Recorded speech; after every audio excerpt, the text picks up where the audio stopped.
Hello जी, क्या हालचाल? सब बढ़िया। तो इस वीडियो को देखने से पहले आप इस क्वेश्चन को खुद से ट्राई करें। पहले पॉज करें वीडियो, फिर खुद से इसको ट्राई करें। आफ्टर दैट इस वीडियो को देखें, ठीक है जी।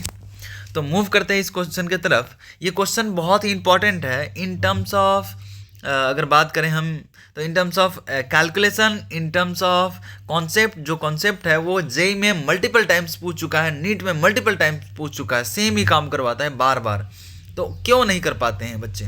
क्योंकि वो ज़्यादा कभी इस बुक कभी उस बुक कभी उस बुक के चक्कर में रहते हैं, और एनसीईआरटी में सारे टॉपिक्स के क्वेश्चन दे रखे हैं, उसी से पूछते हैं। इस बार जेई का डायरेक्ट सवाल आया है, नीट का तो हर बार आता ही था एनसीईआरटी से। इस बार और पिछले कई सालों से जेई में भी डायरेक्ट पूछ रहा है। तो लेट्स सी दिस क्वेश्चन। और इस क्वेश्चन में आप देखोगे कि बच्चे ऐसे ही कैलकुलेशन की वजह से फ्रस्ट्रेट हो जाते हैं और फाइनल आंसर तक नहीं पहुंचते हैं, जबकि कॉन्सेप्ट उनको पता होता है कि इसमें क्या करना है और कैसे निकालना है, कौन सा फॉर्मूला लगेगा, सब कुछ पता होता है। लेकिन वो लैग कहाँ करते हैं? तो कैलकुलेशन में। और इसमें बहुत ही रिलेवेंट डेटा है और इसको हम बहुत ही सही से हैंडल करेंगे। Let's move to the question. इसमें दे रखा है जी, a prism is made up of glass of a non refractive index, a parallel beam of light incident on the face of the prism, the angle of minimum deviation is measured to be 40 degree. तो इसमें angle of minimum deviation जो जो data दे रखा है आप practice रखो कि उसको साथ साथ लिखते चलें। डेल एम दे रखा है 40 डिग्री, ठीक है जी। आगे पढ़ते हैं, बढ़िया। What is the refractive index of the material of the prism? अब आपके इतना पढ़ते ही आपके माइंड में क्लिक हो जाना चाहिए कि कौन सा फॉर्मूला यूज करना है, ठीक है जी। The refracting angle of the prism is 60 degree, ठीक है जी। यानी कि एंगल ऑफ प्रिज्म दे रखा है 60 डिग्री, ठीक है जी। रिफ्रैक्टिंग एंगल उसी को बोलते हैं। If the prism is placed in water, ये दूसरा पार्ट है, पहला पार्ट पूछ दिया। If the prism is placed in water of refractive index 4/3, predict new angle of minimum deviation of the beam of light. कह रहा है कि न्यू डेविएशन क्या होगा, ठीक है जी। तो सबसे पहले देखो, जो भी क्वेश्चंस आपको टफ लगे या एक बार में नहीं समझ में आया, उसका डेटा लिखना सीखो। उसके बाद नहीं समझ में आया तो फिर बताना। डेटा लिखना सीखो, ये बहुत ही अच्छी प्रैक्टिस है। तो हमने डेटा लिखना शुरू कर दिया और कह रहा है कि पैरेलल बीम ऑफ लाइट इससे पास करता है तो कितना डेविएशन होता है जी? 40 डिग्री। तो डायग्राम हमने बना लिया। और इसका मतलब ये नहीं कि पैरेलल बीम सिर्फ ऐसे आता है या हॉरिजॉन्टल, नहीं, पैरेलल बीम कैसे भी आ सकता है, ऐसे भी आ सकता है, ठीक है जी। तो इसमें एंगल ऑफ मिनिमम डेविएशन जो हुआ वो दे रखा है 40 डिग्री। चलो जी। तो और एक बात बता दे रहा हूँ, अगर अभी आपको हिंट लग गया, स्विच दे दिया, तो वीडियो को यहीं पे पॉज करो और इसको कंप्लीट करो।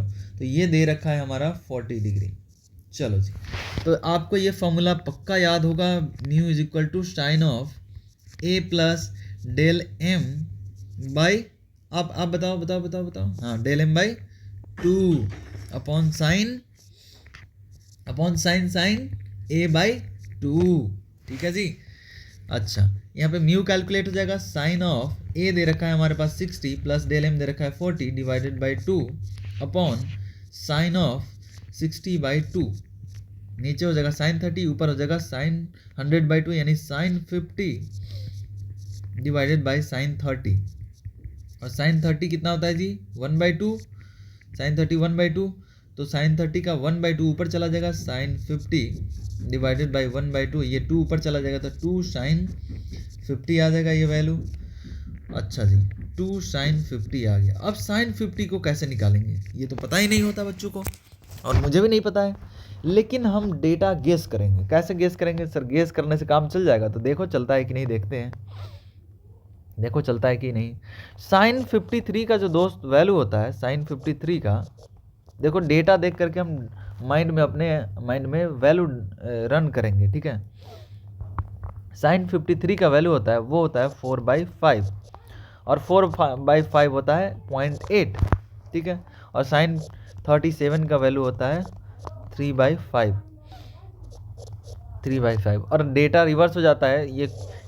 ये कॉस 37 का भी वैल्यू होता है, ये कॉस 53 का भी वैल्यू होता है, एक दूसरे का इंटरचेंज हो जाता है। चलो यहाँ से आते हैं, 53 साइन से थोड़ा सा ज़्यादा है, और आपको पता होगा कि साइन इंक्रीजिंग फंक्शन है, जैसे जैसे एंगल बढ़ाएंगे साइन का वैल्यू बढ़ता जाएगा। इसका मतलब साइन 53 का वैल्यू 0.8 है, तो साइन 50 का वैल्यू 0.8 से स्लाइटली कम होगा, तो कितना होगा जी?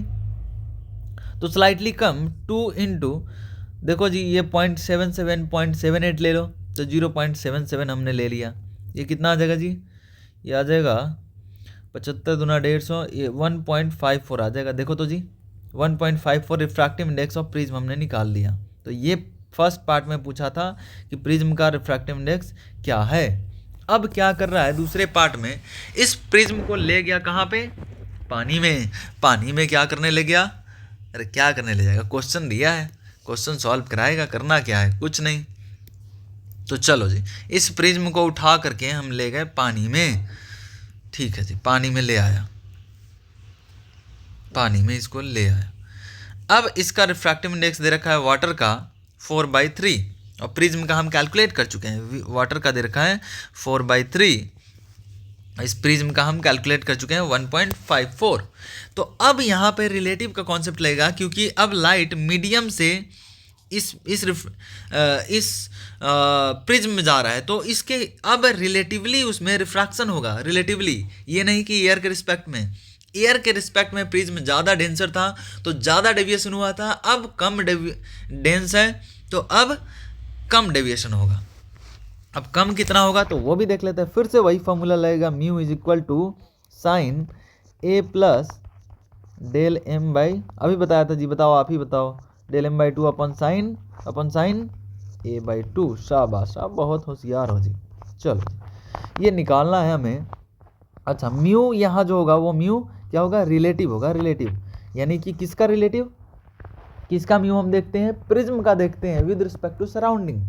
तो refractive index of prism divided by refractive index of surrounding यानी वाटर, यानी कि ये म्यू पी डब्ल्यू है, refractive index of prism with respect to water.